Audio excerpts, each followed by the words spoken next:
नमस्कार प्रेक्षकांनो, मालिकेच्या पुढील काही भागांमध्ये आपल्याला खूपच जबरदस्त असा ट्विस्ट पाहायला मिळणार आहे।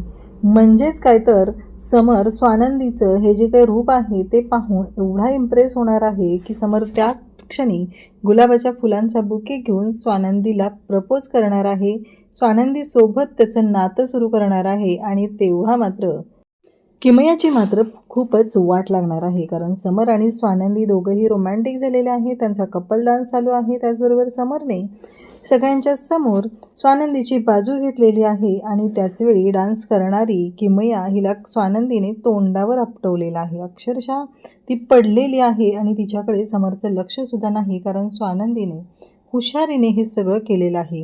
कारण आजींनी सांगितलेलं आहे की मान्य तुझं नातं जे आहे ते काचेच्या भांड्यासारखं आहे, तर ती काच तुलाच जपावी लागणार आहे। काहीही झालं तरीही या सगळ्या गोष्टी तुलाच विचार कराव्या लागणार आहेत आणि तुला जपूनच या सगळ्या गोष्टी कराव्या लागणार आहेत।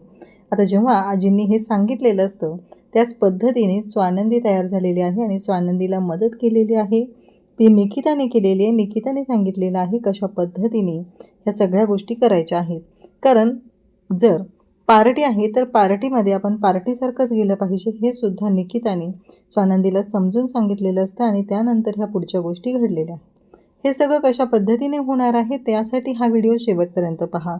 तर निकिता आणि आनंद येणारे गेस्ट आहेत, त्यांचा वेलकम करण्यासाठी असतात। सगळे गेस्ट आलेत का त्यांच्या बाबतीत ह्या सगळ्या गोष्टी ते पाहत असतात आणि नेमकं त्याच वेळेस घडतं असं की किमया तयार होते आणि किमया खाली आलेली असते। किमयाकडे पाहून निकिता आणि आनंद दोघांनाही खरं तर रागच आलेला असतो आणि त्याचवेळी समरसुद्धा तयार होऊन आता आलेला असतो। समर जेव्हा तयार होऊन येतो तेव्हा मात्र हे दोघंजण आणि निकिता किमया हे सगळेजण पाहत राहतात। आता समर छान तयार होऊन आलेला आहे, पण या सगळ्या गोष्टीचा प्रॉब्लेम किमयाला आहे। किमया येते आणि म्हणते खरंच खूप भारी दिसतोय रे सॅम, तू अगदी कॉलेजमध्ये दिसायचा ना तसाच दिसतो, एकदम हॉट असं ती सांगू लागते। तेव्हा मात्र निकिता आणि त्याचबरोबर आनंद दोघंही पाहत असतात। मग निकिता म्हणते की ह्या किमयाचं हे जे काही वागणं आहे तिला कळत नाही आहे का, आता एवढं वय झालं आहे तिचं, समरचं लग्न झालं आहे, ह्या गोष्टी ती विसरून कशी जाते रे, मला कळतच नाही आहे। कॉलेजमध्ये होतं त्यावेळेच्या गोष्टी वेगळ्या होत्या आणि समर पण काय सहन करतोय तिला। आनंद म्हणतो म्हणजे काय म्हणायचं आहे तुला। तेव्हा ती सांगते की तुझ्या लक्षात येत नाही आहे ह्या सगळ्याचा परिणाम स्वानंदीवरती काय होणार आहे ते। तेव्हा आनंद सांगू लागतो की होतो या सगळ्याचा परिणाम स्वानंदी वहिनींवर, त्यांची खूप चिडचिड होते। आता जर का स्वानंदी वहिनी इथे असत्या आणि त्यांनी जर हे सगळं पाहिलं असतं तर काय झालं असतं विचार कर बरं, असं निकिता सांगत असते। तेव्हा मात्र इकडे आनंद सांगू लागतो तेच तर मी हे समरला समजवण्याचा प्रयत्न करतोय, पण समर कसं आहे माहिती आहे ना, त्याला नात्यांची गुंतागुंत केलेली आवडत नाही आहे। त्याच्यामध्ये सगळी नाती जी आहेत ती त्याने ज्या त्या ठिकाणी ठेवलेली आहेत, त्यांचं मैत्रीचं नातं आहे तर ते सुद्धा त्याच्यामध्ये तसंच आहे, त्याच्यामध्ये कोणताही बदल होणार नाही असं इकडे आनंद सांगत असतो। तेव्हा मात्र निकिताच्या लक्षात येतं की काहीही करून आपल्याला ह्या सगळ्या गोष्टी सोडवाव्या लागणार आहेत। स्वानंदीच्या मनाची घालमेल आपल्याला बघावी लागणार आहे, स्वानंदीच्या नक्की डोक्यात काय सुरू आहे, तिला कोणत्या कोणत्या गोष्टींचा त्रास होतोय हे सगळं आपल्याला पाहावं लागणार आहे, हे निकिताच्या लक्षात आलेलं असतं। आणि निकिता म्हणते की नाही मला गेलंच पाहिजे। इकडे आता समर काही गेस्ट आलेले असतात त्यांचं वेलकम करण्यासाठी जातो आणि तोपर्यंत इकडे ह्या किमयाची वेगळी नाटकं सुरू झालेली असतात।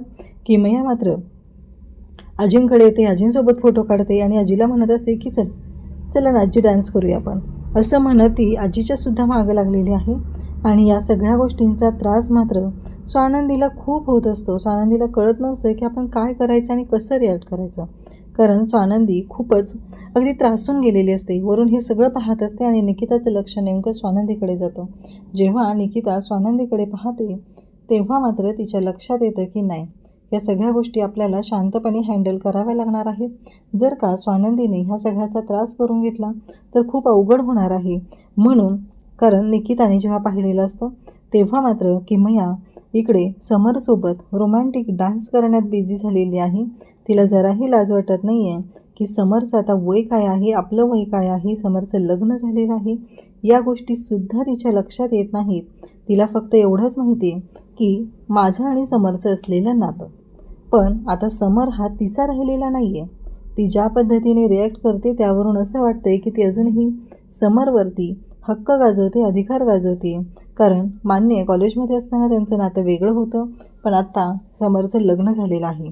आत्ता मात्र इकडे मल्लिकाला आणि त्याचबरोबर अर्पिताला खूप आनंद होतो. फायनली त्यांनी जे ठरवलेलं होतं त्या पद्धतीने गोष्टी झालेल्या असतात. आणि हे सगळं जेव्हा घडत आहे तेव्हा मात्र इकडे त्या दोघीही खूप आनंदात असतात. मग मात्र पाहायला मिळतं की आता स्वानंदीकडे निकिता जाते आणि स्वानंदीला म्हणते, काय चाललंय स्वानंदी, तू तयार नाही आहेस? तिथे पार्टी आहे, ही पार्टी तुझ्यासाठी आहे, तू या पार्टीची मेन आहे आणि इथे पार्टी गाजवते कोण, तुझ्या लक्षात येते का? आनंद पण तिला तेच सांगू लागतो. तेव्हा स्वानंदी म्हणते, मला माहिती आहे ती किमया तशी वागत असेल, पण राजवाड्यांना कळायला नको का? राजवाड्यांना माहिती आहे ना त्यांचं लग्न झाले, ते किमयाच्या नसेल लक्षात येत, तिला पहिल्यासारखंच वागायचं असेल. पण आपण काय करायचं या सगळ्यावरती? आपण त्यांना समजून घ्यायचं, म्हणजे ती किमया अति करत राहणार आणि आपण मात्र तिचं ऐकत राहायचं, दुसरं काय करायचं आहे? असं स्वानंदी इकडे रागाने सांगत असते. तेव्हा आनंद म्हणतो की स्वानंदी वहिनी, तुम्हाला समर कसं आहे माहिती आहे ना, त्याला असं वाटतंय की ठीक आहे ती पाहुणी आहे 4 दिवसांची, तिला दुखवायला नको, म्हणून तो तिच्याशी तिनं जे काही बोलते करते ते सहन करतोय. तेव्हा स्वानंदी म्हणते, अहो सहन करण्याला पण लिमिट असतं. आज तर आली आणि काय म्हणते तर टॅटू काढायचं आहे. आता तिला टॅटू काढायचं आहे कोणाचा? राजवाड्यांच्या नावाचा. लक्षात येते का तुमच्या? असं म्हणत स्वानंदी चिडलेली असते. आता मात्र इकडे आनंदच्या सगळ्या गोष्टी लक्षात आलेल्या असतात. आनंद म्हणत असतो की हे बघा स्वानंदी मॅडम, काळजी करू नका, सगळं व्यवस्थित होणार आहे. आणि मग आनंद इकडे खाली येतो आणि समरला म्हणू लागतो की समर, जरा आवर, आता लग्न झाले तुझं, ही गोष्ट तू विसरू नको. समर म्हणतो म्हणजे? तेव्हा समरला आनंद सांगू लागतो की अरे तुझ्या लक्षात येत नाही आहे का हे सगळं काय चाललेलं आहे आणि त्याचबरोबर ह्या सगळ्या गोष्टी कशा पद्धतीने घडत आहेत हे तुझ्या लक्षात येत नाही आहे का? तेव्हा आनंद म्हणतो म्हणजे काय? समर म्हणतो म्हणजे काय? तेव्हा आनंद म्हणतो की एक गोष्ट लक्षात ठेव, आत्ता ती किमया जी आहे ना ती तुझ्याशी ज्या पद्धतीने वागते ना ती पद्धत अशी आहे, ती म्हणजेच ती अजूनही तुला तिचा बॉयफ्रेंड समजते. पण ही गोष्ट तू विसरून तुला चालणार नाही आहे. ती म्हणजेच की तुझं लग्न झालेलं आहे आणि स्वानंदी वहिनी तुझी बायको आहे. पण मान्य आहे तुमचं नातं हे वेगळं आहे. समर म्हणतो की पण आमचं नातं वेगळं आहे ना. तेव्हा आनंद म्हणतो की नातं कितीही वेगळं असलं तरी त्या तुझी बायको आहेत, तुझ्या पाठीशी खंबीरपणे उभी राहतात. आज सगळ्यांच्या समोर त्या स्वानंदी समर राजवाडे म्हणून आहेत, हे तुझ्या लक्षात येत नाही आहे का? कारण काहीही झालं तरीही या सगळ्याचे परिणाम त्यांच्यावर होत आहेत, कारण त्या पूजा करताना तुझ्यासोबत असतात तुझी बायको म्हणून. पण आज काय आहे हे सगळं, हे काही योग्य नाही आहे. आणि तेवढ्यातच निकिताने स्वानंदीला छान तयार केलेलं असतं आणि स्वानंदी आता खाली आलेली असते. तेव्हा मात्र सगळेजण पाहत असतात. चिंगी तर ओरडायला सुरुवात करते, स्वानंदी वहिनी आलेले आहेत आणि कसल्या भारी दिसत आहेत स्वानंदी वहिनी, असं चिंगी सांगत असते. आणि स्वानंदी आता येते.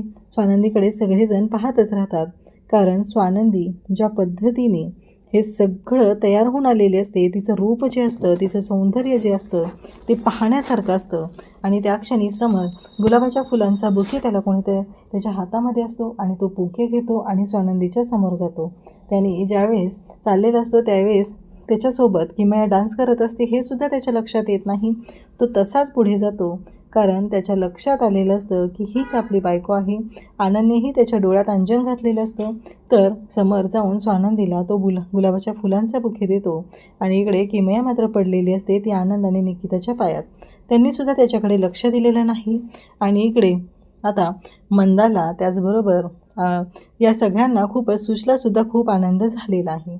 अशाच अपडेटसाठी चॅनलशी कनेक्ट राहा. थँक्यू.